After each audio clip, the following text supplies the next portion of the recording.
This week in Exploring the Black Canadian Influence, we are looking into crucial contributions made by Black communities in Quebec. So to tell us all about it, I'm going to throw things over to Lindsey. All right, sounds good. Thanks so much, Ben. And we're going to check in with Natalie Preddie. She is joining us. Welcome back. Nice to see you this morning. You too, Lindsey. Okay, so starting with history, which places do you recommend visiting to learn more about Quebec's Black Canadian influence?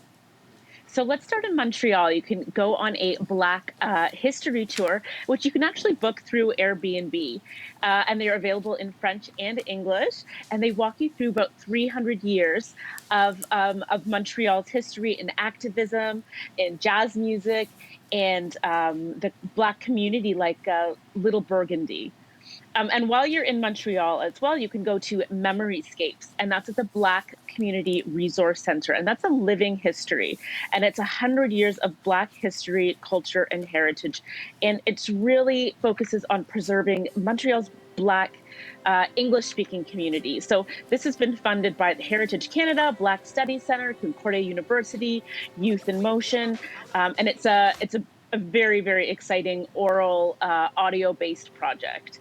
And finally, Quebec City. You can go to Quebec History X Tours.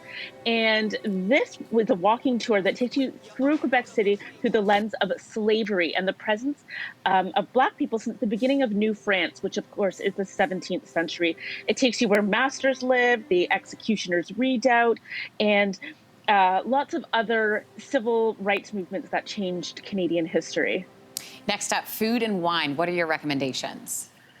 So food. We start with Mama J in Sherbrooke, and she makes these signature cakes, and she has an influence from the southern United States. So she makes things like melt-in-your-mouth maple cornbread, red velvet, and my favorite sweet potato pecan crumble cheesecake. Oh my gosh, it looks so good, Natalie. Doesn't it? I know. It's, oh my goodness. And then next we'll head to La Kay Lola, and this is a cooking studio, and they really want to enhance the experience of Haitian culture through cuisine. So they offer workshops, virtual classes, they have cooking accessories, and you can even buy some Haitian food online. And finally, Lloydie's in the greater Montreal area. And this was created by a family who really, really wanted some hearty Caribbean food in Montreal. So they made it. And it's been running since 1989. And you can find it in a lot of Caribbean restaurants and in grocery stores now. And their first product was, of course, the Jamaican patty. Oh, very, very cool. Love Jamaican patties. All right, tell us about the influence on arts and culture. Of course. So let's start with the Black Theatre Workshop that is been running since 1972, and it is the longest running Black theatre group in Canada. And they're award-winning in both French and English, and they promote and produce Black theatre that educates and inspires and, of course, entertains. And second of all, there's Moonshine, which is a not-so-private party anymore that attracts hundreds of people, and that is in Montreal on the first Saturday after a full moon. And there are drummers and artists and DJs, and it's really a musical bridge from Africa to the rest of the world, and it's very, very cool.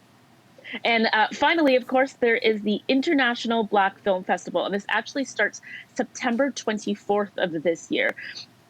And it brings audiences Black films, Black directors, actors, stories. They even had an intimate chat with Spike Lee last year. This is a great space to explore cultural activities, socioeconomic stories, and really amplify some Black voices. Oh, very cool. Natalie, always great to see you.